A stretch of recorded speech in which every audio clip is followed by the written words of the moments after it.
Bismillahirrahmanirrahim. Assalamualaikum warahmatullahi wabarakatuh.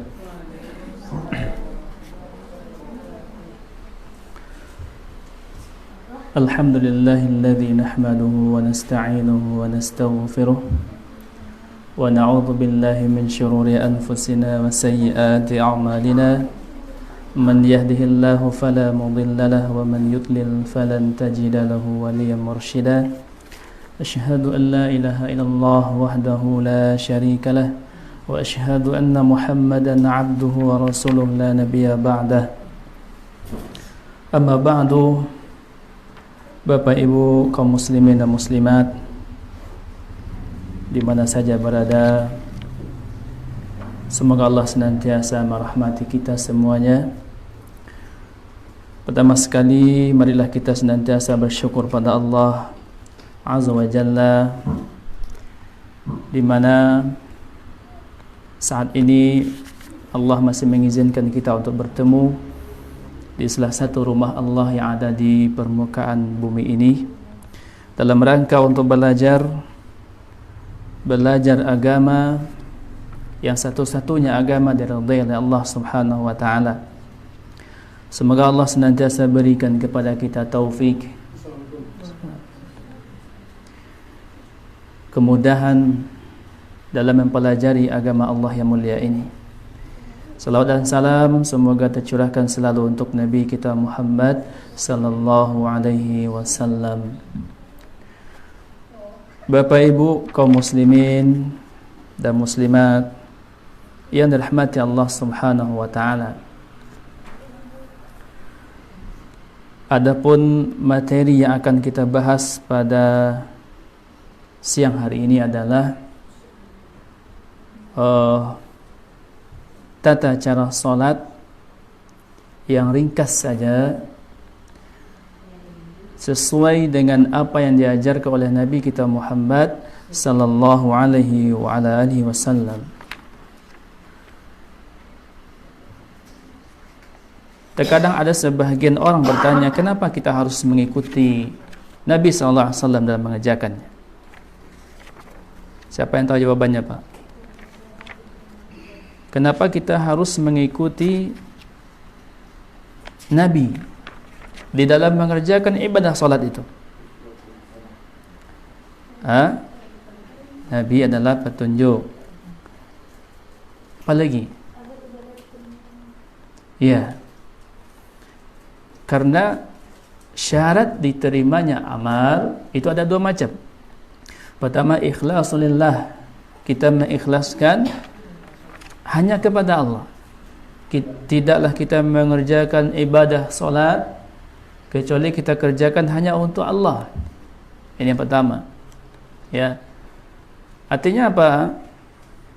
Kalau kita mengerjakan seluruh ibadah, ada di situ terselit ya rasa ingin dipuji, ada terbesit di hati kita rasa ingin disanjung, maka itu tidaklah murni karena Allah, dan Allah tidak akan menerima amalan yang seperti ini. Maka ikhlas karena Allah Subhanahu wa ta'ala. Kemudian yang kedua apa? Al-mutaba'atu li Rasulillahi sallallahu alaihi wasallam, mengikuti petunjuk Nabi sallallahu alaihi wasallam. Nah, Bapak Ibu rahmati Allah Subhanahu wa taala, ini syarat dua amal diterima. Dikatakan sesuatu ibadah itu sebagai amal soleh harus mengikuti dua syarat ini, memenuhi syarat ini. Pertama tadi ikhlas karena Allah, kemudian yang kedua mengikuti bagaimana Nabi kita mengajarkannya. Baik, kaum muslimin dan muslimat yang dirahmati Allah Subhanahu wa taala, ibadah salat adalah ibadah yang sangat agung. Ibadah yang paling utama setelah syahadat. Ibadah yang Rasulullah SAW menjemputnya sendiri, ya, ke atas langit. Nah, maka ibadah salat ini adalah ibadah yang sebagai penentu seseorang itu bagaimana dia, apakah dia betul-betul taat atau tidak. Ya, ketakwaan seseorang itu bisa dinilai berapa besar perhatiannya kepada ibadah salat. Jadi kalau ada orang yang mengaku buya, pakih, kadang ada sebahagian masyarakat kita memanggil pakih orang Siak, seperti itu ya. Atau seorang yang kita anggap seorang ustaz, namun apabila dia mengabaikan, ya tidak begitu peduli dengan ibadah salat, berarti kepeduliannya, ketakwaannya belum dikatakan, ya belum begitu. Ada orang biasa-biasa saja, namun begitu dia perhatian ke ibadah salat ini, ya dia pelajari bagaimana cara Nabi mengerjakan salat, dia amalkan sunnah-sunnahnya. Ini jauh lebih baik daripada seorang ustaz yang tidak perhatian kepada salatnya, atau seorang da'i yang didahulukan di sebuah kampung, sebuah kaum, tapi dia abaikan ibadah salat, belum lagi. Nah, Bapak Ibu rahmati Allah Subhanahu wa taala, apa definisi salat? Ya, definisi salat secara bahasa artinya doa. Doa. Karena ibadah salat itu seluruhnya hampir, ya, lebih banyak doa. Bahkan Rasulullah SAW, bahkan Allah Subhanahu wa taala di dalam surah At-Taubah, Allah mengatakan wasalli alaihim, dan berdoalah untuk mereka. Ini kata-kata salat. Apa artinya sini? Salli alaihim artinya adalah ud'u lahum, doa kepada mereka, doa untuk mereka, berdoalah untuk mereka. Rasulullah SAW juga mengatakan idza du'iya ahadukum falyujib fa in kana sha'iman falyusalli. Apabila salah seorang di antara kalian diundang untuk makan, ya, kemudian maka hendaklah ia memenuhi undangan tersebut. Diundang kita untuk makan, mungkin acara akikah, walimahan, atau mungkin hal yang biasa saja, maka kata Rasulullah SAW, penuhi undangan tersebut. Fa in kana sha'iman falyusalli, jika ia sedang berpuasa. Nah, ini maka berdoalah, yakni berdoalah untuk orang yang mengundang tersebut. Nah, di sini Rasul mengatakan falyusalli, berdoa. Nah, definisi yang salat adalah secara bahasa artinya doa.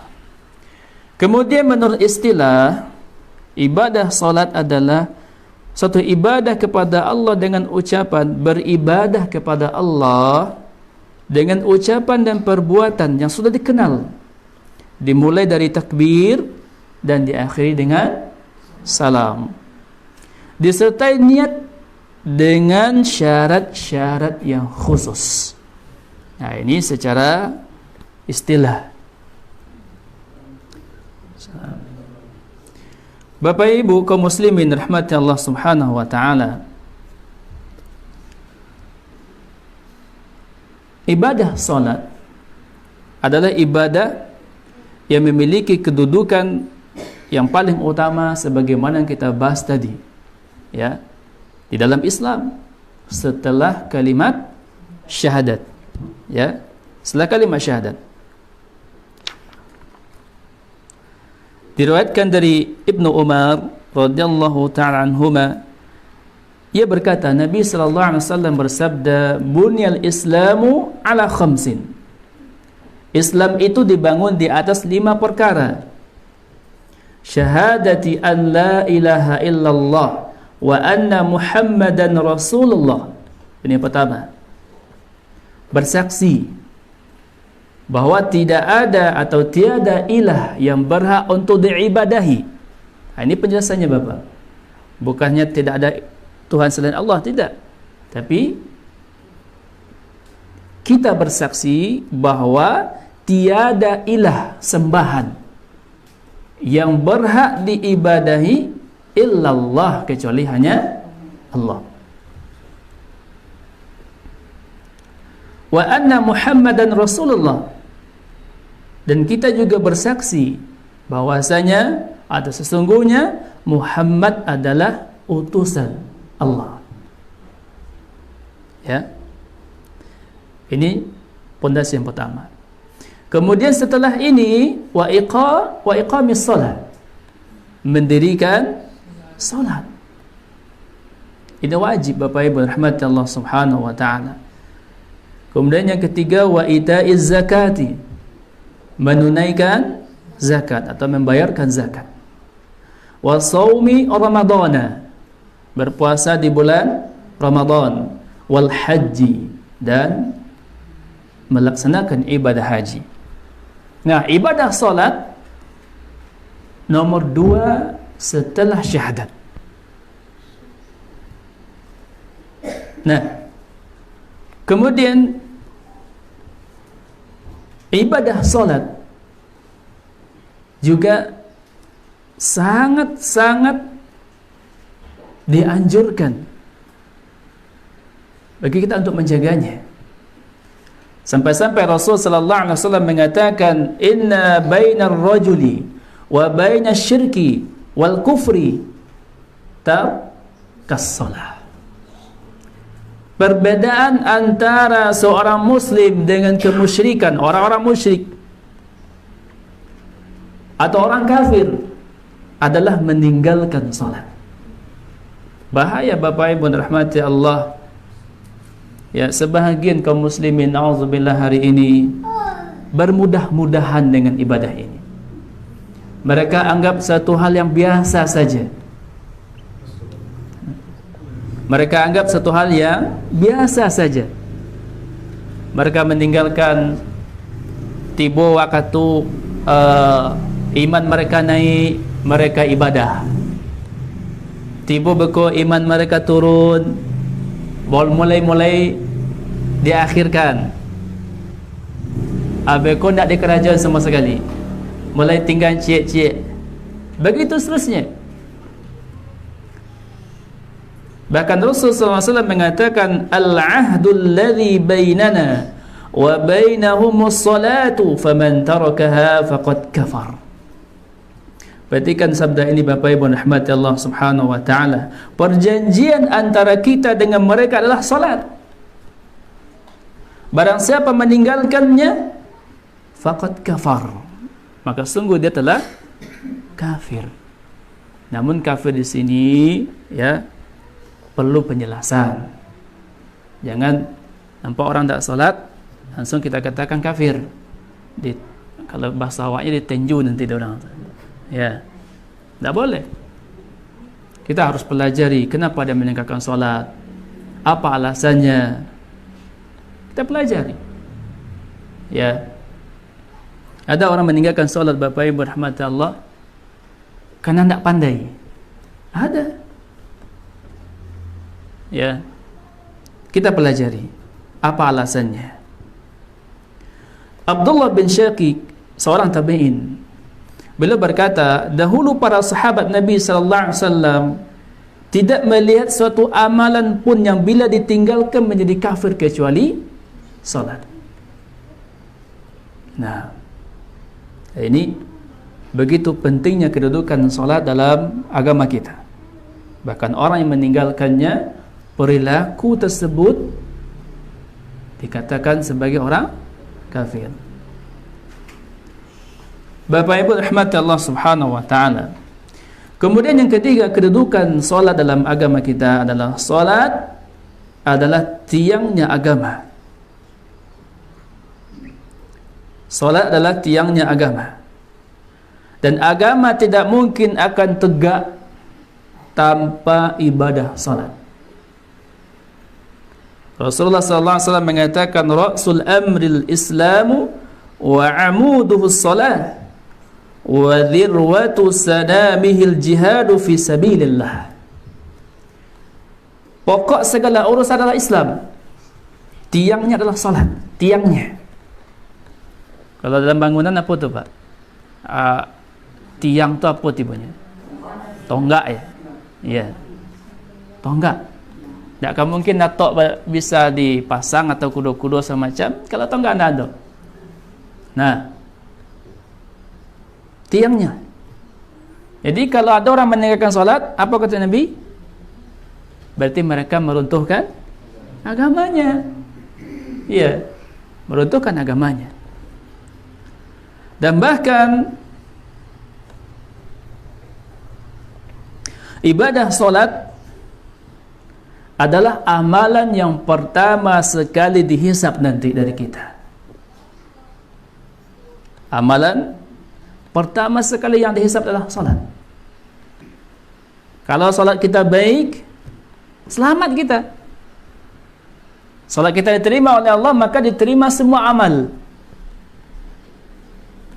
Tapi kalau ibadah solat ini tidak diterima oleh Allah, celakalah kita. Sia-sia amalan kita yang lainnya. Untuk apa kita berkorban, berpuasa? Ya, ibadah solat kita tidak diterima oleh Allah. Bisa jadi mungkin karena kita tidak sesuai dengan apa yang diinginkan Allah, kita mengerjakannya. Salat orang, salat lawak. Ya. Rancak mantuknya, wak ikutilah. Kan kebanyakan seperti itu. Maka wajib kita Bapak Ibu rahmati Allah Subhanahu wa taala mempelajari, ya, khususnya ibadah salat yang mulia ini. Baik Bapak Ibu, ini kedudukan salat di antaranya sebagian kecil, ya, di dalam agama kita. Masih banyak yang lain. Bagaimana keutamaan ibadah salat dan yang lainnya. Maka oleh sebab itu Rasulullah sallallahu alaihi wasallam bersabda, "Shallu kama ra'aitumuni usalli."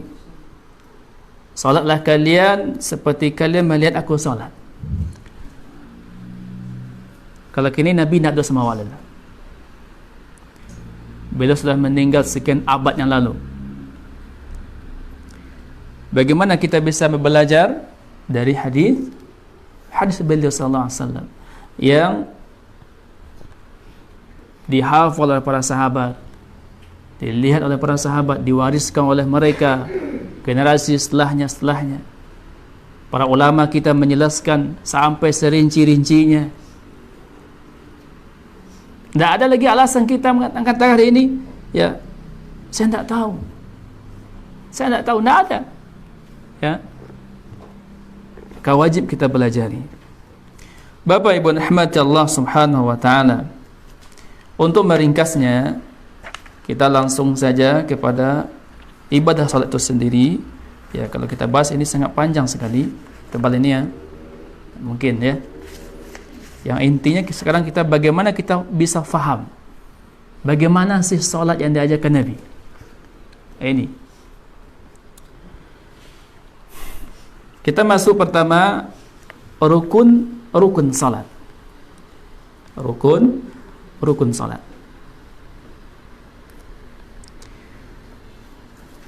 Rukun salat, apa yang dimaksud dengan rukun salat? Rukun salat adalah setiap perkataan atau perbuatan yang membentuk hakikat salat itu sendiri. Jika salah satu rukunnya tidak ada, dakwah kerajuan, maka salatnya pun tidak sah. Ya, salatnya pun tidak sah.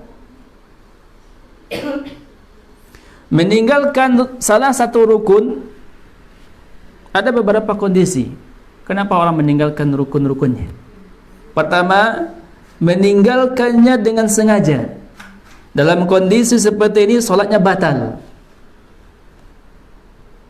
dan tidak sah dengan kesepakatan para ulama. Yang kedua, kenapa mereka meninggalkan? karena lupa atau tidak tahu sama sekali. Maka dalam kondisi ini, jika mampu untuk mendapati rukun tersebut, dia wajib melakukannya kembali. Ya. Jika dia tidak mampu mendapatinya lagi, maka solatnya batal. Solatnya batal. Atau pendapat jumhur ulama mengatakan tidak dihitung solat itu. Nah, kemudian yang ketiga, jika ia meninggalkan, jika yang ditinggalkan itulah takbiratul ihram. Nah, ini sering terjadi Bapak. Misal, seorang masuk sebagai masbuk, tahu-tahu imam sudah dalam posisi sujud, dia langsung takbir perpindahan, tidak dibuka salat dengan takbir pertama. Ini banyak terjadi, ya kan? Langsung nampak makmum sudah sujud, langsung sujud, Allahu Akbar. Hanya satu takbir, takbir perpindahan. Sahkah salat seperti ini? Hah? Bapak, sah salat waktu Pak? Hah? Iya, tapi maksudnya begini. Ini salat, gabung kan? Tapi dia tidak mulai dengan takbiratul ihram. Ini langsung takbir perpindahan. Berdiri, Allahu Akbar ke bawah. Tidak sah salatnya. Ya. Karena takbiratul ihram itu rukun. Ini. Kalau tinggal satu rukun, tidak sah salatnya. Nah, ini banyak masalah sama kita ini. Bagaimana caranya? Kalau kita dapati iman dalam keadaan apapun, ruku kah, sujud kah, atau duduk dan tak ada sujud, masuk kita, maka mulailah dengan takbiratul ihram, Allahu Akbar, baru kita Allahu Akbar, baru kita takbir berpindah. Nah, ini banyak terjadi kesalahan seperti ini, sehingga mengakibatkan salatnya tidak sah, ya, tidak sah. Nah, ini rukun pertama, ya, yaitu takbiratul ihram. Dia wajib membuka salatnya dengan takbir, ya. Afwan. Ini contoh ya, ini contoh. Meninggalkan satu rukun, ya, contoh kita contohkan tadi kepada takbir, ya. Takbiratul ihram. Baik, kita masuk rukun pertama dalam salat adalah berdiri bagi yang mampu. Berdiri bagi yang mampu. Rasulullah sallallahu alaihi wasallam bersabda kepada Umar bin Al-Khattab radhiyallahu taala anhu, "Shalli qa'iman, fa in lam tastati' fa qa'idan, fa in lam tastati' fa 'ala janbi." Salatlah dengan berdiri. Ini pertama rukunnya. Wajib kita salat dengan berdiri. Jika tidak sanggup, maka duduklah. Nah, duduklah. Duduk pun, ya. Jika tidak sanggup duduk, maka dengan tidur miring. Nah, jadi tidak ada cerita meninggalkan salat, Bapak Ibu. Karena sebagian pemahaman orang-orang, ya, mungkin nenek-nenek awak atau apa, kalau tiba atau sakit, hanya tidak salat dah. Kalau sehat baru nyukodoh salat balik. Tidak demikian halnya. Wajib kita salat dalam keadaan kondisi apapun, ya. Ini rukun pertama, berdiri bagi yang mampu. Jika tidak sanggup, silakan duduk. Jika tidak sanggup, silakan berbaring. Bahkan semakin tidak sanggupnya, kedipan mata pun bisa. Subhanallah. Saking wajibnya salat ini. Nah, rukun yang kedua adalah takbiratul ihram. Ini yang kita bahas tadi. Rasulullah sallallahu alaihi wasallam bila bersabda, miftahus salati at-tuhuru wa tahrimuha at-takbir wa tahlilaha at-taslim. Apa artinya? Pembuka salat adalah taharah, bersuci, berwuduk. Kalau nak wuduk awak berarti tak sah salat awak. Ada sebahagian kaum muslimin, misal salat berjemaah ni, batal wuduk, dilanjutkan apa? Keluar. Keluar kita. Tak boleh kita lanjutkan salat tanpa wuduk. Ya. Ada orang memiliki penyakit. Ini beda apa pasalnya. Misal penyumbang ianya tu keluar setarikh. Ini penyakit namanya. Pertama, apa yang dia lakukan? Sebelum ia memulai solat, hendaklah ia bersihkan dari air kencing tersebut. Kemudian kalau bisa dipakai tisu di bahagian celana dalam, pakai tisu. Jadi ketika solat kau ada keluar, dia tidak mengotori pakaian kita. Nah, kalau ada yang keluar, maka tidaklah lagi membatalkan wuduknya, karena kondisinya sedang ada uzur. Ya, baik. Ada pula orang meninggalkan solat karena ini, Pak. Ya, saya pernah bertemu dengan seseorang, Pak, nak solat, Pak. Almuk keluar, saya pipis semua taruh. Akhirnya tak salat. Ya, ini karena tak tahu, tak faham. Nah, ini apa kata Rasulullah SAW? Pembuka solat adalah tahar, bersuci. Kemudian yang mengharamkan dari hal-hal di luar solat adalah takbir, ucapan takbir. Maka ketika wala takbir, Allahu Akbar, yang dihalalkan sebelum salat itu tak boleh dikerjakan dalam salat lain, ya kan? Sekalipun kau ada makanan sikuha, ada permen salat makan, ya, tak boleh. Kemudian yang menghalalkan kembali adalah ucapan salam. Berarti salat itu dimulai dari takbir, ditutup dengan salam, selesai. Ya. Nah, Bapak Ibu, ini rukun yang kedua, ya. Membaca takbir, mengucapkan takbir, ya, memulai ibadah salat dengan takbiratul ihram. Kemudian yang ketiga, rukun ibadah salat adalah membaca surat Al-Fatihah.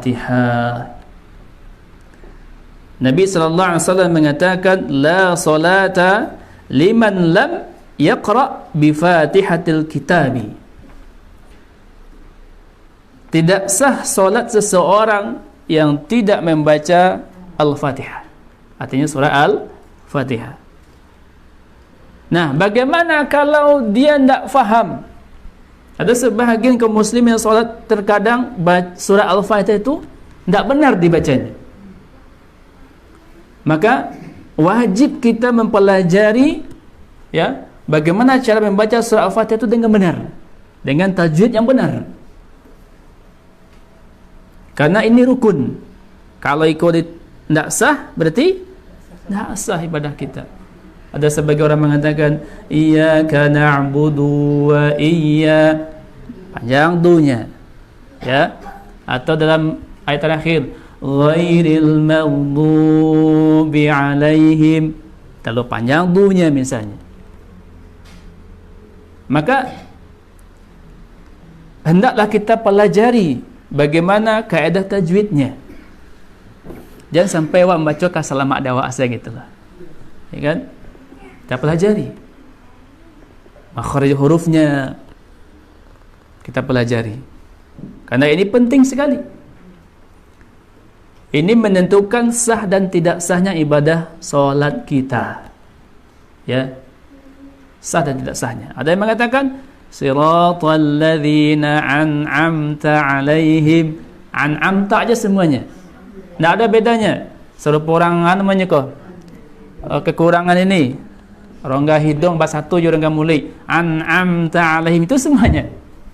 Ya kan? Ini banyak kejadian seperti ini. Hurufnya tak tukar, salah artinya. Ya. Tak bisa sembarang kita, Bapak, Ibu, rahmat Allah Subhanahu wa taala. Maka wajib kita mempelajari makhraj hurufnya, tajwidnya, ya. Karena ini bersangkutan dengan sah dan tidak sahnya ibadah salat kita. Ya. Kalau di daerah Tasik itu tiap Jumat malam mereka belajar tahsin. Tiap Jumat malam tak? Ada yang usianya sudah lebih dari 60-an. Giginya sudah ditambah dengan gigi lain gitu lah. Ada enek-enek, subhanallah, tak bagi gigi di mungkonya lagi. Garah masa belakang tinggal lah, satu aja belajar tahsin tu. Jangan sampai kalah kita dengan orang sudah tua-tua. Ya. Wajib kita belajar. Apalagi kepada kita yang sudah mengenal sunnah ini. Terkadang di sebuah masjid misalnya tak ada imam. Tu makmum calik kiri kanan itu. Nampak yang agak rasa alim dia hanya suruh awak. Ternyata awak tak ada belajar tahsin tu. Ya kan? Malu kita. Maka seiring dengan perubahan fisik kita, zahir kita, kita juga wajib mengisi belajar ilmu. Ya, belajar cara membaca Al-Quran dengan baik, dengan kaedah-kaedah yang benar. Nah, ini rukun yang keberapa tadi, Pak? Ketiga.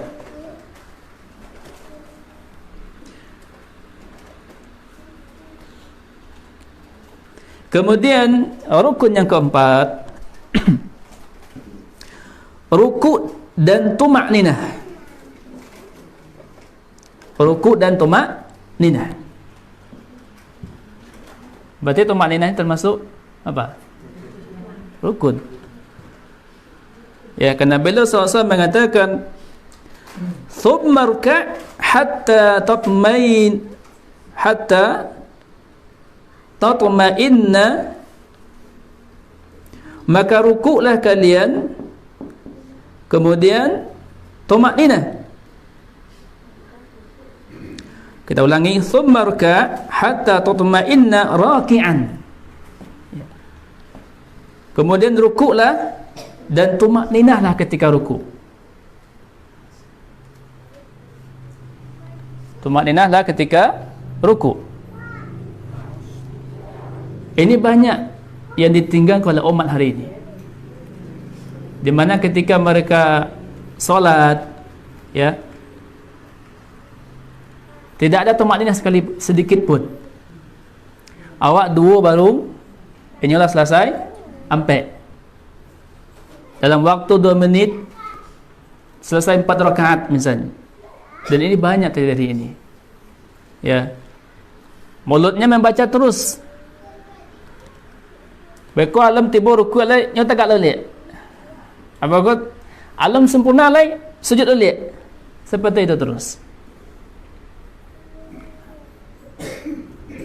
Nah, Bapak Ibu rahmati Allah Subhanahu wa taala, keadaan minimal dalam rukuk itu, kalau Nabi SAW ketika beliau rukuk, kalau seandainya letakkan air itu di bejana itu tak tumpah itu tu. Itu saking beliau sempurnanya rukuknya. Dan ini bisa kita kondisikan dengan keadaan kita. Jangan dipasuan. Ada sebagian yang memiliki penyakit, tidak bisa semampunya. Namun bagi kita yang mampu, wajib kita menyempurnakannya. Kemudian tangan itu mencengkram kedua lututnya. Ini agak digikon ke keluar seketik. Ya, seperti ini. Sehingga punggung kita bisa datar. Nah, sedangkan yang dimaksudkan dengan tumakninah adalah keadaan tenang. Ya, di mana ketika kita ruku, Allah tenang satu persendian awak. Ini tumakninah namanya. Kalau ruku tu Pak, ya, ndak ada le do la tenang sadonya. Itu yang tenang. tidak terburu-buru atau ya, tidak terburu-buru. Karena sebagaimana Nabi SAW pernah mengatakan kepada orang yang jelek solatnya, sehingga ia pun disuruh untuk mengulangi solatnya. Ini kena tidak tumakninah tadi, disuruh ulang oleh Nabi SAW. Ya. Nah, kemudian ada pendapat para ulama yang mengatakan bahawa tumakninah adalah sekedar membaca zikir yang wajib dalam rukuk. Ya. Nah, intinya di sini adalah ketika kita membaca bacaan setiap ibadah, setiap gerakan tadi, usahakan dengan tenang, jangan terburu-buru. Jangan terburu-buru. Ya. Sehingga dalam artian kita menunaikan hak-hak huruf yang kita baca. Nah, ini yang kelima, ya, ruku' dan tumakninah.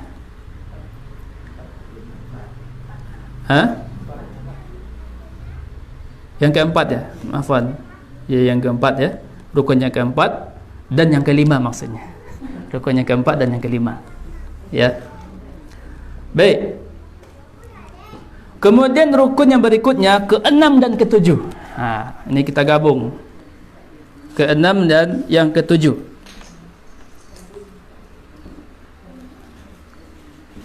Yang tadi 4 dan 5 ya. Ini 6 dan 7. I'tidal disertai dengan tumakninah. I'tidal dan tumakninah. Ini ya. 6 dan 7, i'tidal dan tumakninah. Nabi SAW mengatakan kepada orang yang salah salatnya, thumma rfa' hatta tatma'inna rafi'an. Kemudian bangunlah hingga kamu bangun dengan tenang. Nah, berarti bangun i'tidal tu juga tak boleh terburu-buru. Ya, betul-betul kita jaga tumakninahnya atau tumakninahnya. Dalam sebuah hadis Abu Humaid tentang sifat salat Nabi SAW disebutkan, apabila beliau mengangkat kepala beliau SAW dari rukuknya, beliau berdiri lurus hingga seluruh persendian punggung kembali ke tempatnya. Nah, itu Pak. Di sebahagian awak salat kan seperti ini, rukuk, tidal, alun sampai rono dah tu, lah siap-siap lah keturun kan, lah mulailah ancang-ancang angkat celana, siap keturun. Tidak seperti itu. Lah tarasu tagat dalam punggung awak itu baru tu tumakninah. Bukan tagak siap-siap turun lagi. Tidak seperti itu. Ya. Baik. Ini 6 dan 7 ya. Bangkit dari ruku dan tumakninah.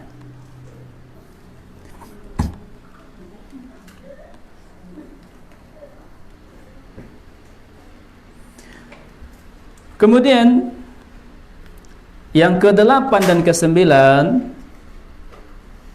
sujud disertai dengan tumakninah.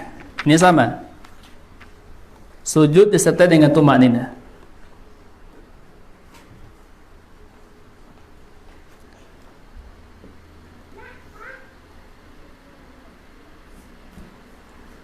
Menurut ijma' ulama, sujud 2 kali dalam setiap rakaat merupakan salah satu rukun salat. Dalilnya adalah firman Allah Subhanahu wa taala, ya ayyuhalladzina amanu ruk'u wasjudu. Wahai orang-orang yang beriman, rukuklah kamu dan sujudlah kamu. Rasulullah sallallahu alaihi wasallam mengatakan, thumma masjud hatta tatma'inna sajidan. Ini sama seperti perintah beliau ketika i'tidal, ketika ruku, ya. Kemudian sujudlah hingga kamu sujud dengan tenang. Hingga kamu sujud dengan tenang. Ada sebahagian kaum muslimin ketika sujud ini banyak melakukan kesalahan-kesalahan atau meninggalkan sebahagian-sebahagiannya. Saya pernah melihat orang sujud dalam solat, hidungnya nempel, ikutnya enggak. Ada sebagian yang pakai peci, ada peci apa namanya? Orang juragan sapi itu kan tetap yang peci itu, Pak. Ya kan, apa namanya itu? Enggaklah kopiah tu, apa namanya itu? Pakai desa keliling tu pakai anunya. Acok tiba orang nampak buru mah. Tu. Atau ada bapak ini dia pakai peci yang sama seperti bapak itu. Alah nempel ujung kopiah tu, itu saja. Tempelnya mulai istek. Ya. Nah, ada sebagian kesalahan-kesalahan seperti ini, ya. Apa yang harus menempel ketika sujud? Yang harus awak tempelkan gitu loh. Ya. Ada 7 dari anggota badan kita. Kedua telapak tangan kita begini, bukan begini. Ini ada orang begini, ya. Tapi begini. Ya. Kedua telapak tangan kita, kedua lutut kita, dah 4 tuh. Ujung kaki kita. Ada sebagian orang solat ujung kakinya dangkit kata. Gitu kan? Ini tidak termasuk 7 anggota sujud kita. Betul tak, Pak? Ya, ketika dah sujud, kakinya yang di belakang tu dangkit kata. Kadang siap-siap posisi nak duduk antara sujud. Ketika sujud tu lah dia kita kaki kelia. Ya kan? Ada seperti itu. Ya, dah siap-siap aba-aba gitu loh. Padahal ketika itu sedang sujud baru. Nah, ini tidak dibolehkan. Dia wajib kita yang 7 anggota badan kita ini. Nih, ya, hidung dan apa namanya nih? Jidat dan hidung. 1. Ini lutut dan kedua ujung kaki kita. Baik.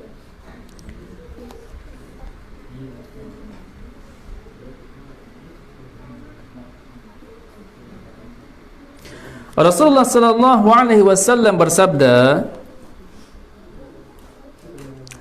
"La salata liman la yusiba anfuhu minal ardi ma yusibuhu jabinuhu."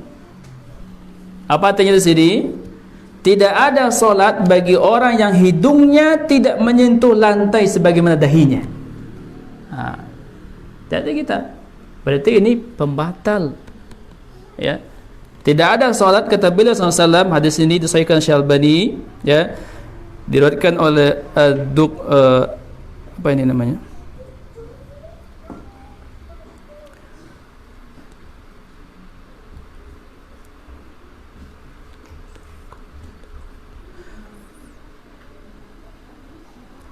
Jadi beliau mengatakan tidak ada solat bagi orang yang hidungnya tidak menyentuh lantai sebagaimana dahinya. Ya.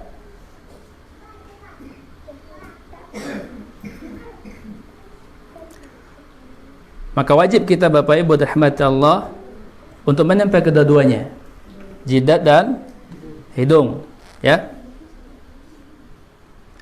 Bagaimana kalau misalnya tertutup peci? Seperti ini kadang kan? Ya. Ini Allah Ta'ala tidaklah mengapa, ya. Tidaklah mengapa. Namun alangkah lebih baiknya kita angkat dia. Allah Ta'ala. Baik, ini rukun yang keberapa? 8 dan 9. Kemudian yang berikutnya 10 dan 11. 10 dan 11 duduk di antara 2 sujud dan tumak ninah. Ini juga tumak ninah. Duduk antara dua sujud dan tumakninah. Mana dalilnya? Rasulullah sallallahu alaihi wasallam bersabda kepada orang yang salah salatnya. Beliau mengatakan, "Tsummasjud hatta tatma'inna sajidan, thumma rfa' hatta tatma'inna jalisan, tsummasjud hatta tatma'inna sajidan." Ya. Kemudian sujudlah hingga kamu sujud dengan tenang, lalu bangkitlah hingga engkau duduk dengan tenang, kemudian sujudlah kembali hingga engkau sujud dengan tenang. Nah, berarti tumakninah kok ya di setiap gerakan tadi ada. Ya, ada. Nah, Bapak Ibu rahmati Allah Subhanahu wa taala,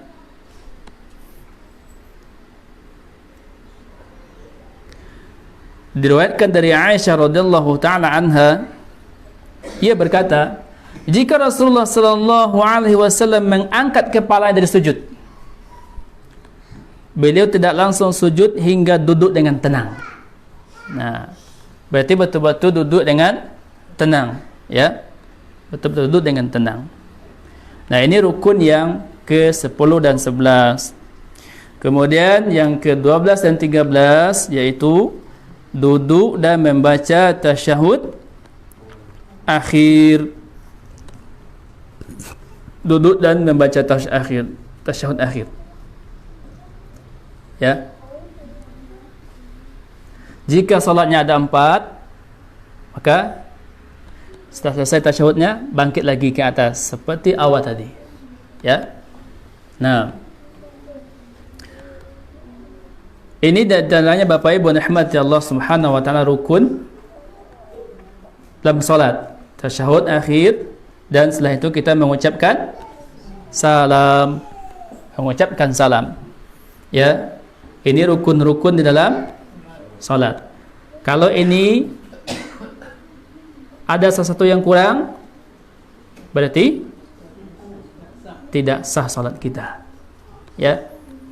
Ada juga sebahagian kaum muslimin salat, misal imam belum selesai lagi salam, baru imam kau baca baru assalamualaikum. Ada sebagian imam yang terkadang terlalu memanjangkan bacaan salamnya, bahkan pakai irama guys. Ada sebagian makmum yang tak sabar, alam selesai imam salam ke kanan ledo, hanya lebubar. Ini tak boleh Bapak, tak sah. Ya, betul kita mendahului imam. Alam selesai imam ledonya lebubar. Nah, ini tak boleh. Kalau kita bermakmum itu dahulukan imam di setiap gerakan, baru kita mengikuti. Ya. Baik Bapak Ibu rahmati Allah, inilah rukun-rukun yang ada dalam salat itu sendiri. Baik. Bapak Ibu kaum muslimin dan muslimat yang dirahmati Allah Subhanahu wa taala, kita akan mempelajari tata cara berdiri dalam salat. Ya, tata cara berdiri dalam salat. Berdiri adalah rukun tadi ya. Rukun, wajib kita berdiri selagi kita mampu. Nah, kemudian bagaimana kita cara berdiri? Kita menghadap ke kiblat. Menghadap kita ke kiblat. Ini syaratnya. Karena ini syarat sahnya, ya. Bagaimana kalau kita ada di tempat yang kita tidak tahu? Nah, ini lain lagi perkaranya. Tapi selagi kita faham ini kiblat, kita wajib menghadap ke kiblat. Ya. Wajib kita menghadap ke kiblat.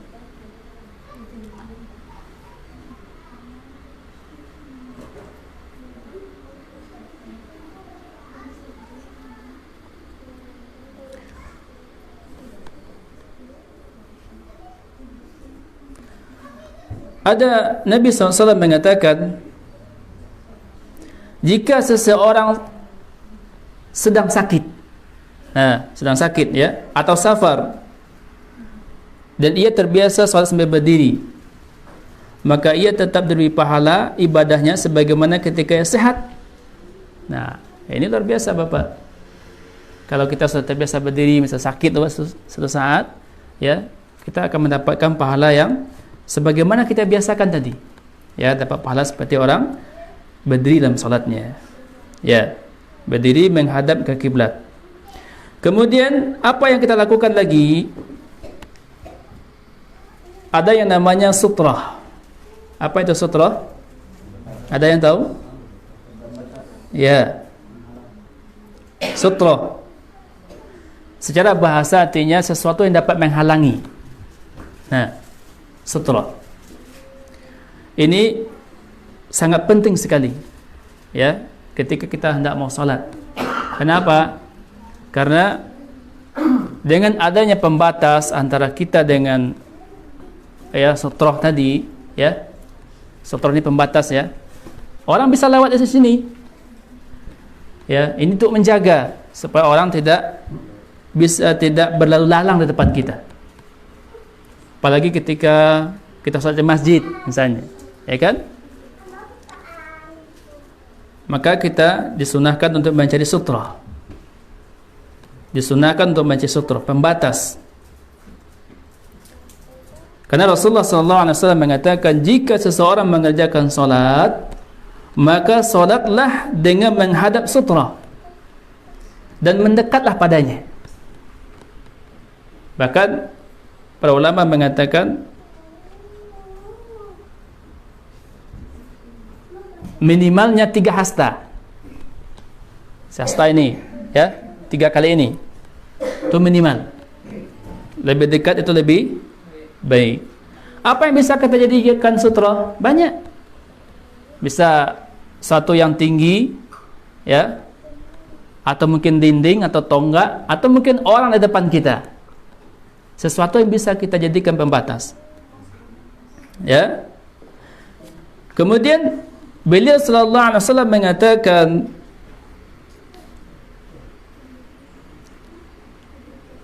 la tusalli illa ila sutratin. Janganlah solat kecuali menghadap sutra. Kemudian, wala tada' ahadan yamurru baina yadaika. Dan janganlah biarkan seseorang lewat di depanmu. Jangan biarkan seseorang lewat di depanmu, ya, jika ia enggan, larang, diambil itu selawatnya, ya, ditahan dia. Karena Nabi mengatakan, fa inna ma'ahul qarin, karena bersamanya ada syaitan, yaitu qarin, ya. Maka kalau ada orang yang lewat, awaklah pasang sutrah tu. Ada orang lewat, wajib kita halangi. Wajib kita halangi. Nah, ini Bapak Ibu yang dirahmati Allah Subhanahu wa taala, wajibnya kita dianjurkannya kita untuk mencari sutrah di dalam ketika kita hendak mengerjakan salat, ya. Kemudian bagaimana hukumannya orang yang lewat di depan orang salat? Ya. Baik orang yang yang ada sutrahnya atau tidak, ya. Rasulullah sallallahu alaihi wasallam beliau bersabda, andaikan seseorang yang lewat di depan orang salat itu tahu, mengetahui dosanya, ya, maka berdiam diri selama 40 tahun itu lebih disukai daripada lewat di depan orang salat. Bayangkan tu Pak, Ibu.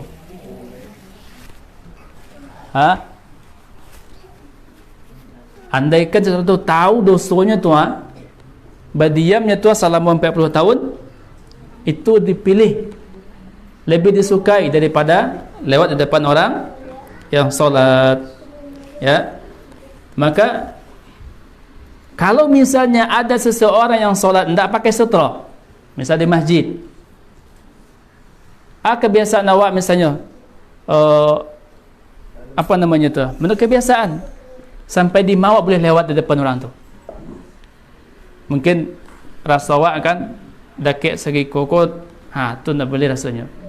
Kita jauhkan lagi, artinya kita hindari betul, ya, agar kita tidak mendapatkan dosa seperti ini. Nah, ini hukuman bagi orang yang lewat di depan orang solat, ya. Kemudian kita masuk berikutnya,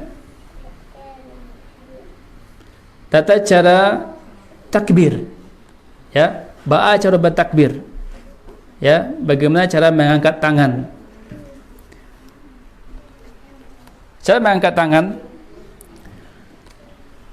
kedua telapak tangan kita ini kita hadapkan ke kiblat. Ini praktis saja ya Pak, Ibu. Hadap kiblat. Seberapa tingginya? Boleh setinggi dengan bahu kita atau boleh setinggi dengan telinga kita. Tidak ada yang seperti ini, ya. Yang ke belakang itu Pak, ya. Tidak ada. Dianjurkan seperti ini, sunahkan seperti ini, Allahu Akbar, itu kan? Atau setinggi daun telinga kita. Ini cara mengangkat tangan.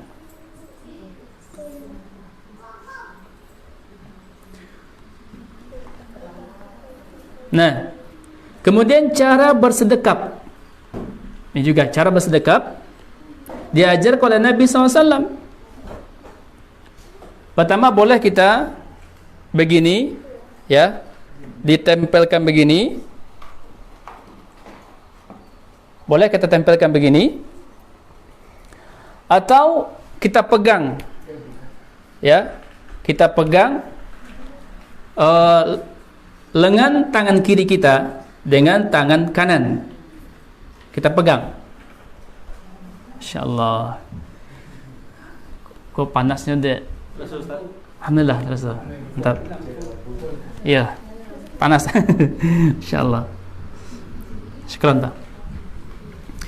Boleh begini, ya. Boleh begini, kita pegang begini, ya. Atau di sini ada 3 tempatnya. 3 tempat. Yang tidak boleh itu begini. Nah, ini tidak ada. Allahu Akbar begini. Nah, adapun di mana ditaruh, ini luas pembahasannya Bapak Ibu rahmatullah. Ya, di sini tidak ada kekhususan. Boleh di sini, ya, bahkan ada di perut, ada di pusar, atas pusar, ada di bawah pusar. Tidak ada kekhususan tertentu sini. Atau ini luas pembahasannya. Ya. Kalau ada orang salat di sini ditaruh, jangan disalahan loh. Ya, atau mungkin taruh saja di pusarnya, jangan salahan, ya. Nah, seperti ini cara bersedekap.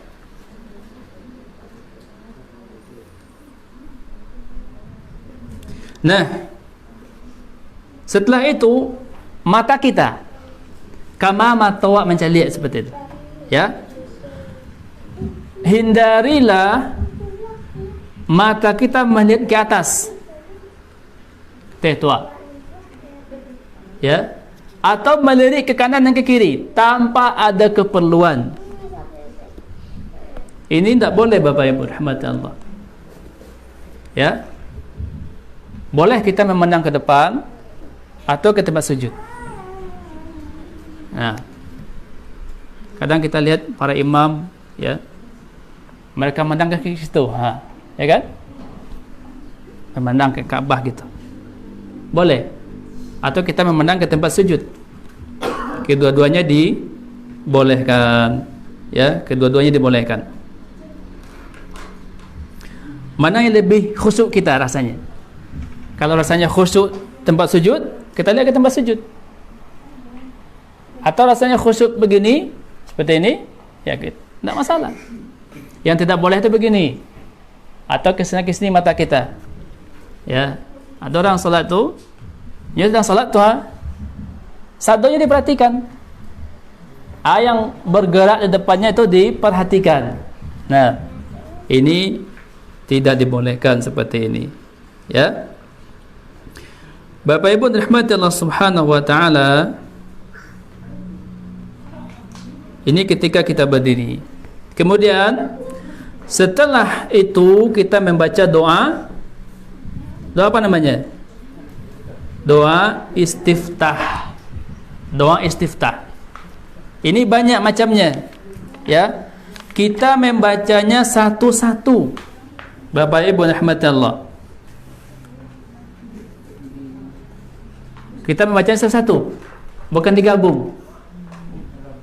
Tidak boleh kita menggabungnya. Karena Nabi SAW itu membaca satu-satu.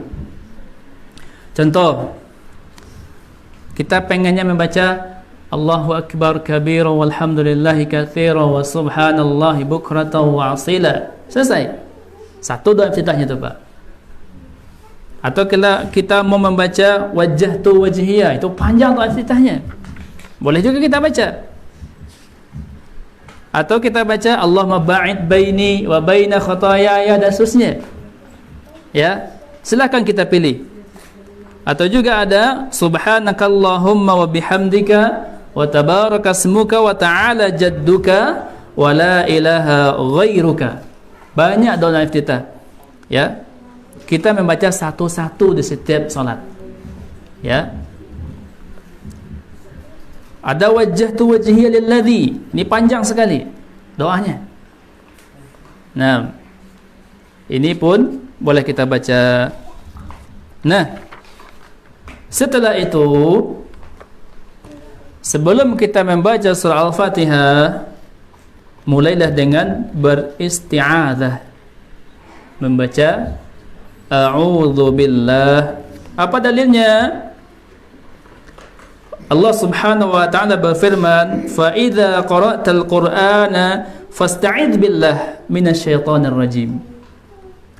Apabila kamu membaca Al-Qur'an, hendaklah kamu meminta perlindungan kepada Allah dari syaitan yang terkutuk.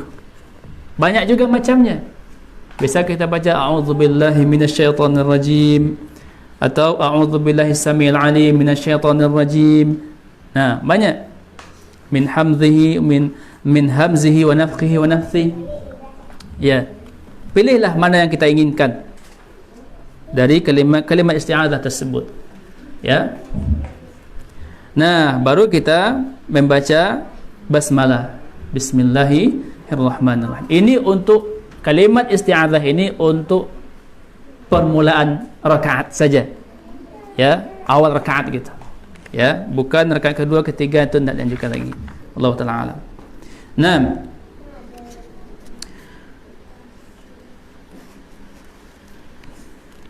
apa lagi yang penting?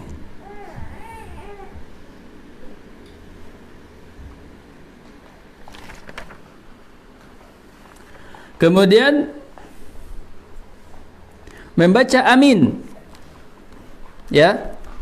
Membaca amin, ucapan amin setelah membaca surah Al-Fatihah. Ini ada petunjuknya. Rasulullah sallallahu alaihi wasallam bersabda, "Idza ammana al-imamu fa'amminu fa innahu man wafaqa ta'minuhu ta'minal malaikati ghufira lahu ma taqaddama min dhanbihi." Jika imam mengucapkan amin, maka ucapkanlah amin.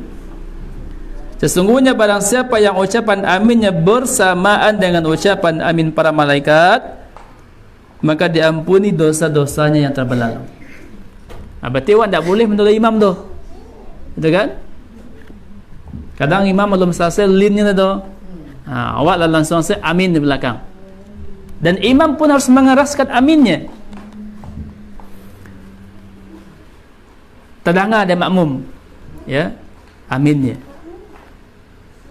Nah, ini kalau kita dalam sabar jemaah. Baik, Bapak Ibu rahmati Allah Subhanahu wa taala. banyak lagi kalau kita pelajari semuanya.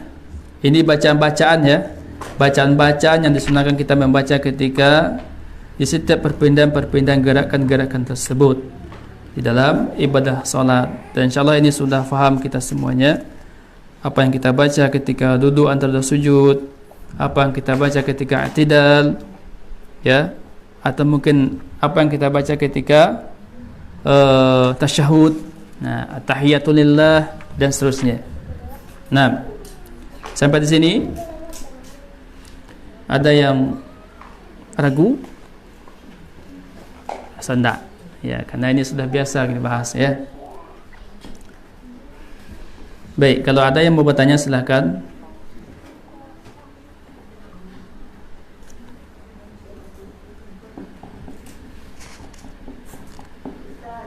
Yap.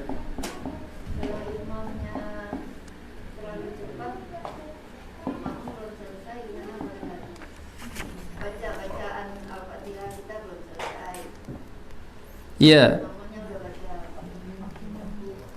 Kalau kita salat berjamaah, bacaan imam adalah bacaan kita. Tuh. Kalau awal dan selesai baca Fatihah lai, imam dah ruku misalnya. Kita ruku saja. Tidak apa-apa. Begitu juga dengan bacaan-bacaan di setiap gerakan tadi yang lain.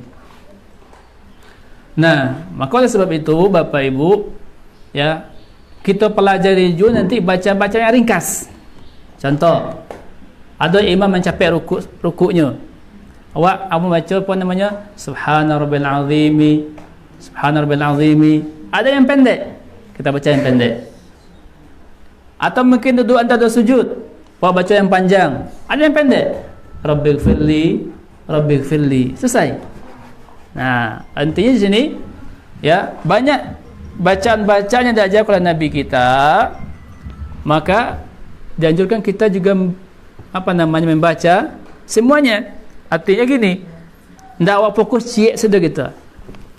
Mungkin hari ini awak baca yang tekaiko gitu. Ya. Maka sesuaikan keadaannya. Adapun kalau imam sudah ruku, maka kita wajib mengikuti imam walaupun bacaan Al-Fatihah kita belum selesai. Wallahu ta'ala a'lam.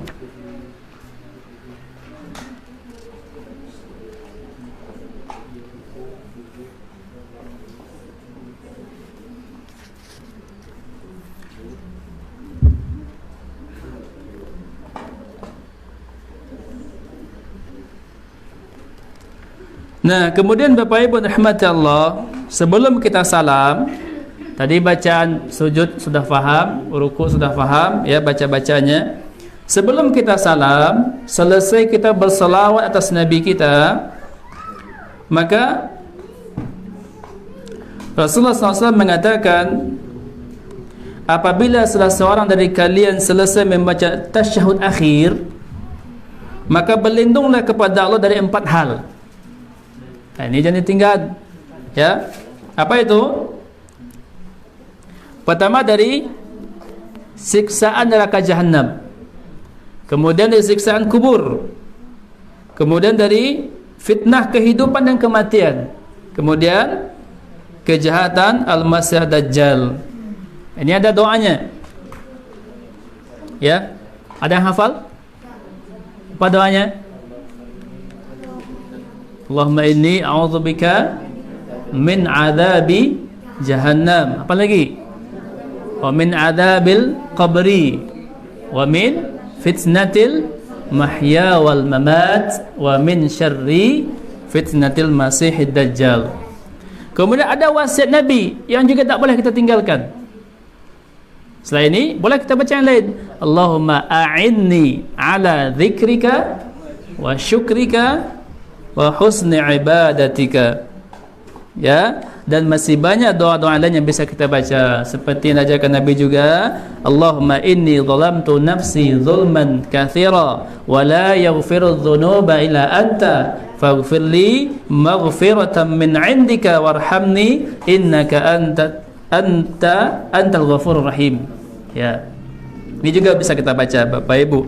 Kita perbanyak doa di akhir ini. Ya. Kita perbanyak doa. Atau mungkin doa yang lain, Allah maghfirli ma qaddamtu wa ma akhartu wa ma asrartu wa ma a'lantu wa ma asraftu wa ma anta a'lamu bihi minni antal muqaddim wa antal muakhir la ilaha illa anta. Boleh kita membaca doa-doa yang seperti ini, ya, yang tentunya doa-doa yang diajarkan oleh Nabi kita sallallahu alaihi wasallam. Nah, ini sebelum salam, ya, sebelum salam. Baik. Setelah selesai kita ini, maka kita mengucapkan salam, ya, ke kanan dan ke kiri. Ke kanan dan ke kiri. Boleh satu kali salam juga boleh. Cuman, ya, kita baca 2 kali salam juga boleh, ke kanan dan ke kiri. Nah, setelah itu baru kita melakukan zikir setelah salam. Ya, apa yang dibaca Nabi kita setelah salam? Astaghfirullah. Berapa kali? 3 kali. Ada sebahagian kaum muslimin hari ini membaca apa? Nah, Assalamualaikum warahmatullahi. Assalamualaikum warahmatullahi. Ada yang dibaca pertama kali setelah itu? Alhamdulillah. Alhamdulillah. Alhamdulillah. Ya. Coba saya tanya Bapak. Nabi kita baca apa tadi? Ada baca Nabi tadi? Astaghfirullah. Begitu Nabi saking takutnya. Dan itu pun yang diajarkan oleh Allah. Ya, ayat yang dikaji Nabi itulah yang diinginkan oleh Allah. Nabi mengajarkan kepada kita di setiap amal tu diiringi dengan istighfar. Termasuk solat. Bila membaca astaghfirullah salatan 3 kali. Baru boleh membaca Allahumma antas salam dan seterusnya. Kini awak tambah je alhamdulillah. Jadi seolah-olah amalan Nabi kul sempurna oleh. Itu. Atau boleh kecian, aku Nabi tak cukup majan. Tambah alhamdulillah celai, sudah tu baru astagfirullah.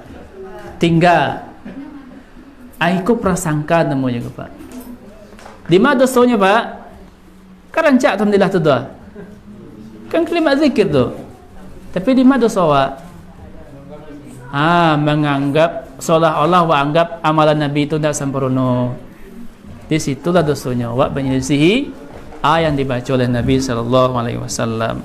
Tadi bila mengajar apa? Sallu kama ra'aitumuni usalli. Salatlah kalian seperti kalian melihat aku salat. Nabi awak membaca astaghfirullah. Maka kita pun wajib mengikuti beliau sallallahu alaihi wasallam. Nah, kita membaca astaghfirullah. Kita baca 3 kali, kemudian kita sambung Allahumma antas salam wa minkas salam tabarakta ya dzal jalali wal ikram dan seterusnya. Nah, ini yang penting-penting saja dan ringkas-ringkas saja, ya, yang kita pelajari hari ini, dan kita tidak membacakan semuanya karena ini sangat panjang sekali, dan ini sangat panjang sekali Bapak Ibu rahmati Allah. Kita cukupkan sampai sini. Kalau ada yang masih mau bertanya silahkan.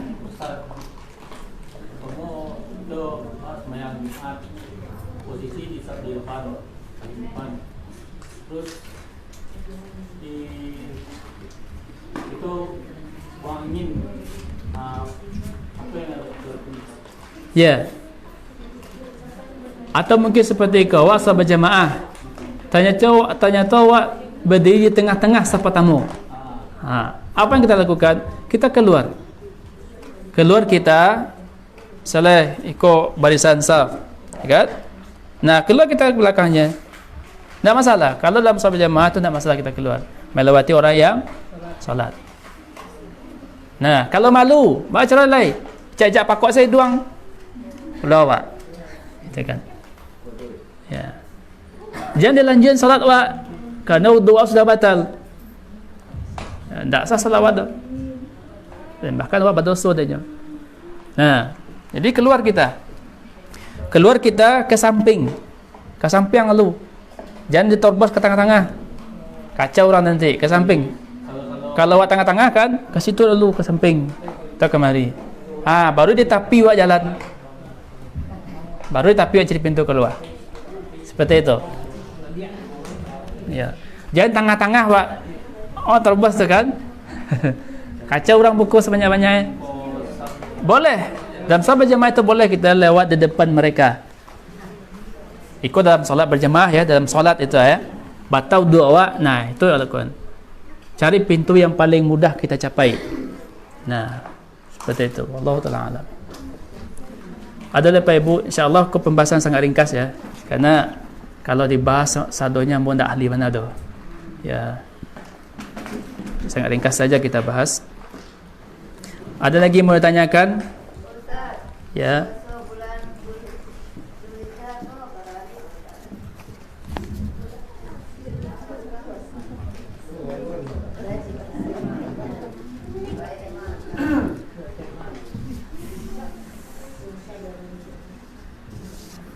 Ya.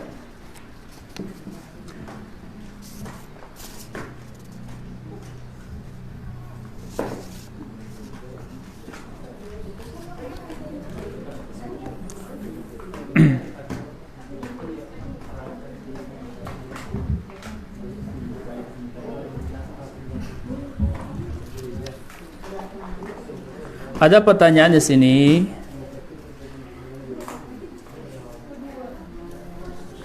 Apakah niat solat perlu dilafazkan?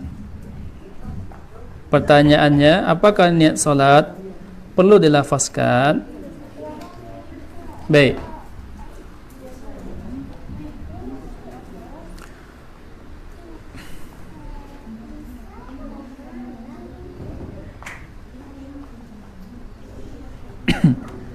Niat dalam ibadah solat tak ubahnya dengan niat untuk ibadah yang lain. Ya, apa makna niat? Niat itu termasuk amalan hati. Ya, termasuk amalan hati. Dia adalah tekad di dalam hati untuk mengerjakan sesuatu. Ini niat. Misal, kini apa hari kau? Had.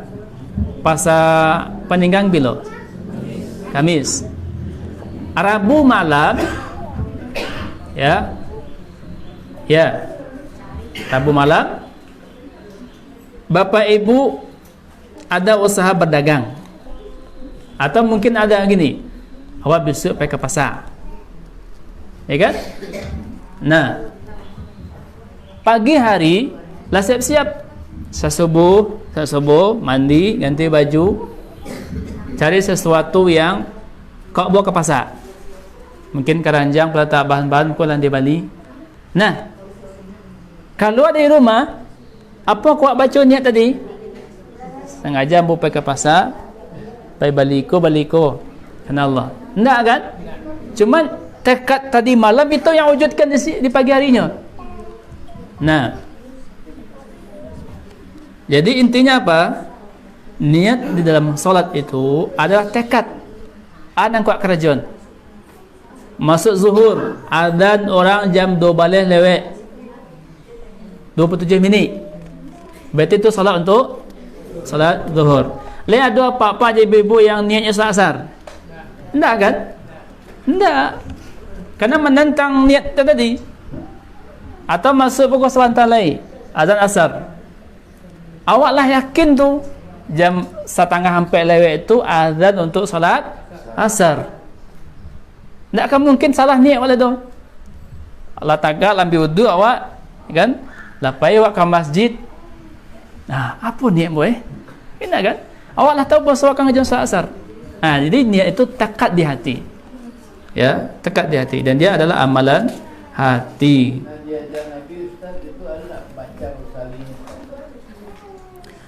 Ya, Bapak Ibu rahmati Allah Subhanahu wa taala, sebelum kita menjawab ini terlebih dahulu ya, hendaklah kita yang ada di sini dan yang mendengar dimanapun saja kita berada, kita kedepankan yang namanya iman dan ketaatan kepada Allah. Jangan kita kedepankan yang namanya hawa nafsu dan sebuah tradisi. Karena kenapa? Karena nanti kalau ini dijawab, ada sebahagian kaum muslimin yang mengatakan, oh ikut amalan baru lu mah, nah, gitu kan. Namun saya akan baca dengan begini. Nabi kita itu orang asal dari mana, Pak? Hah? Dari mana asalnya? Dari Arab. Ya. Bahasa beliau bahasa Arab. Adapun niat dalam salat tadi itu berbahasa apa, Pak?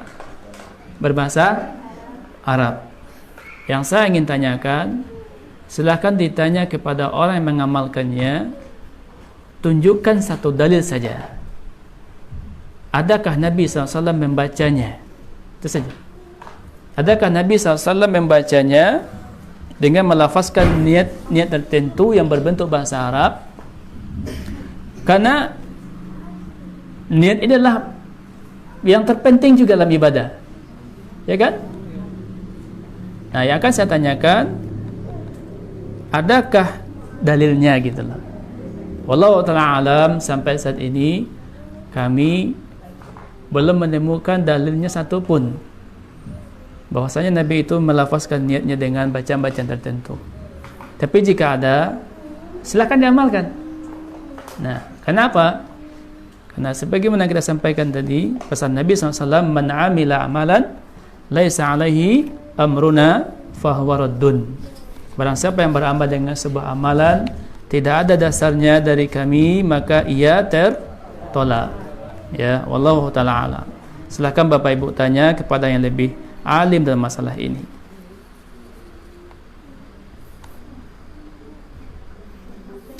Apakah ada bacaan di antara dua salam? Ya. Ya. Bahkan ada sebagian orang yang sholat ketika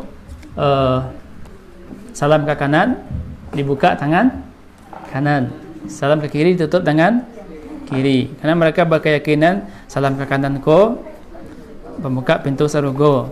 Ya. Wallahu ta'ala alam. Ini perlu kita cari dalilnya. Ya. Karena Nabi SAW tidak ada satupun yang berkaitan dengan sebuah ketaatan atau mengantarkan seorang ke surga kecuali beliau sampaikan sadanya. Perlu kita cari dalilnya, apakah ini ada atau tidak. Ataupun bacaan-bacaan yang ada di antara dua salam, ya, ini perlu kita cari dalilnya, apakah ini ada atau tidak. Nabi SAW melakukannya. Allah Ta'ala alam.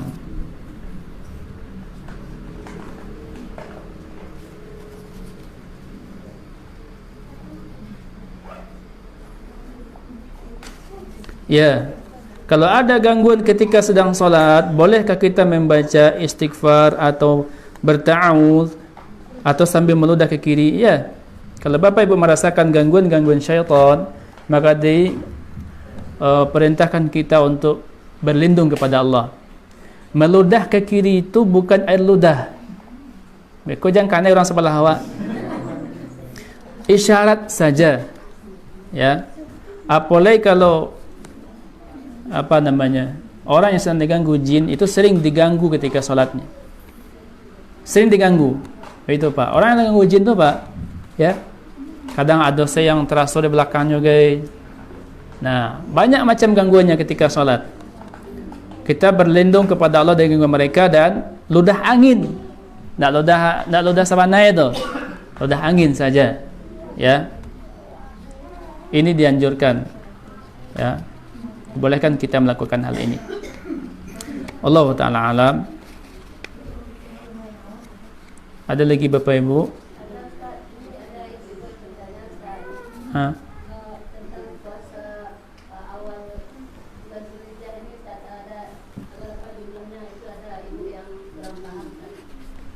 Ya. Antulan macam tas mana? Puasa sunnah di bulan Zulhijjah. Ya, Fan, cakap bang. Ikut dalam materi ya.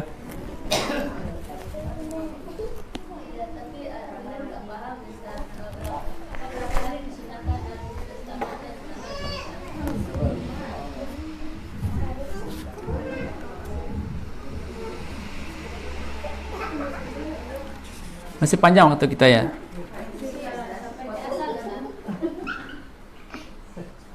Baik. Amalan-amalan di bulan Zulhijjah, 10 hari Zulhijjah ini sangat banyak sekali ya.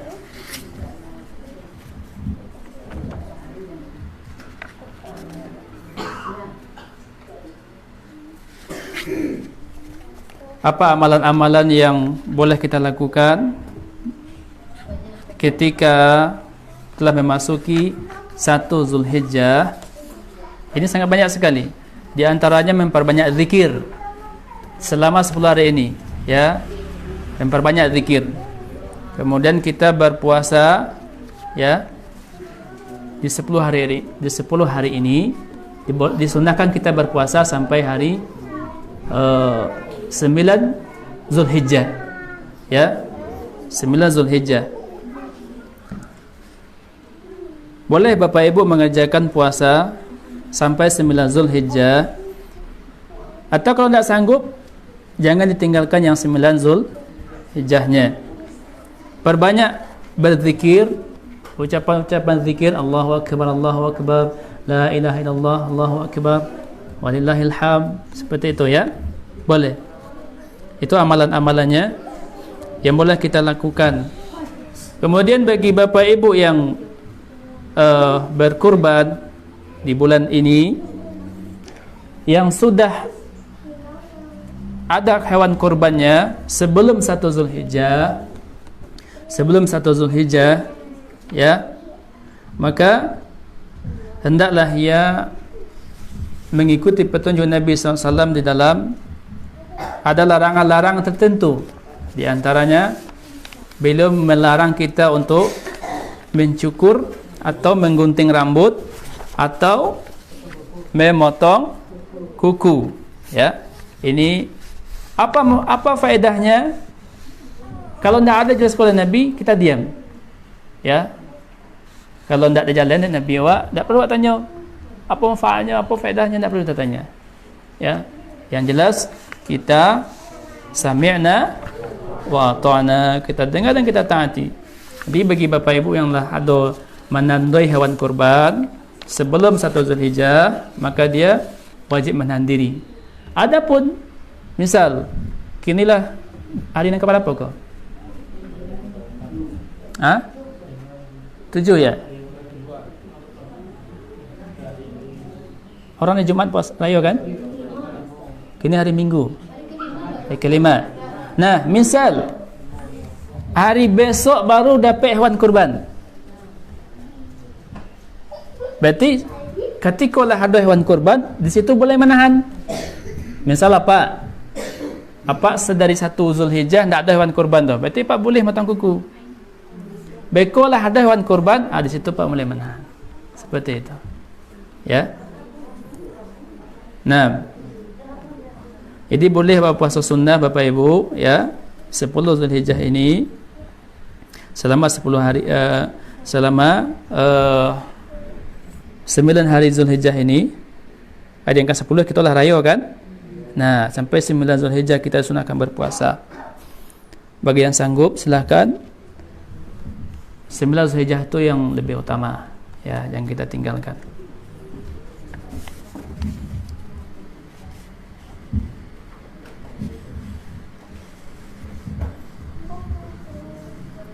Ada lagi Bapak Ibu?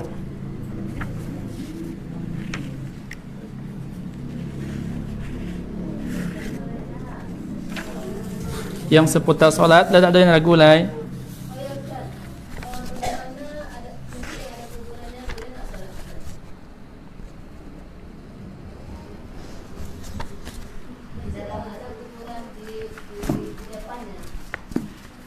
Ya, begini.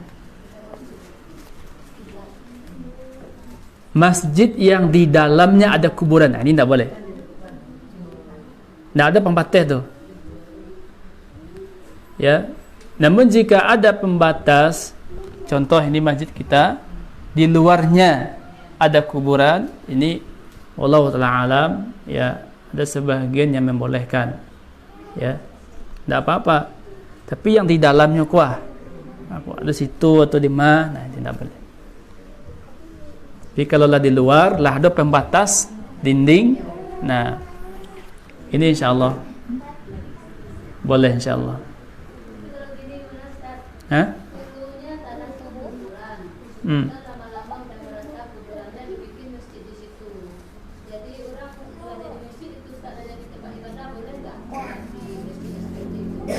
Awalnya kuburan, terus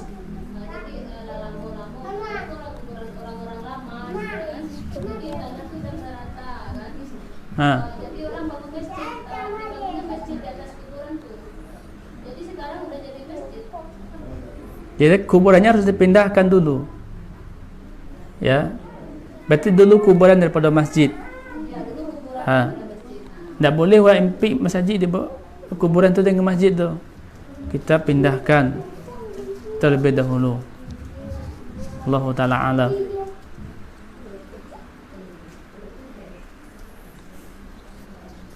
Cukup ya Bapak Ibu. Dan ada yang ragukan lagi, mudah-mudahan yang praktis sekolah tidak ada ragu dulu.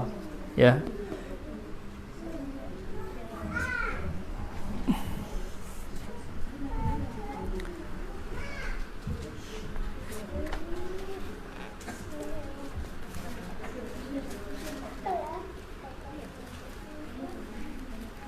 Baik, kalau tidak ada lagi kita tutup dan kita lanjutkan pertanyaan, sesi pertanyaan mungkin setelah kajian ini, ya. Sekali lagi, kalau ada penyampaian kami yang tidak pada tempatnya atau yang keliru dalam memberikan materi hari ini, saya pribadi ya minta kepada Bapak Ibu kaum muslimin dan muslimat, itu adalah kebodohan saya sendiri dan Allah dan Rasulnya terbebas dari kebodohan tersebut, ya, dari kesalahan-kesalahan tersebut, ya, dan saya beristighfar kepada Allah dan meminta maaf kepada kita semuanya. Kemudian jika ada Bapak Ibu mengetahui ilmu yang lebih daripada ini, ya silahkan merujuk kepada yang lebih, ya, dari materi apa yang saya sampaikan tadi. Kalau ada, ya, tidak harus seperti tadi, gitu ya. Nah, baik, kita tutup. Subhanakallahumma wa bihamdika asyhadu an la ilaha illa anta astaghfiruka wa atubu ilaik. Wassalamualaikum warahmatullahi wabarakatuh.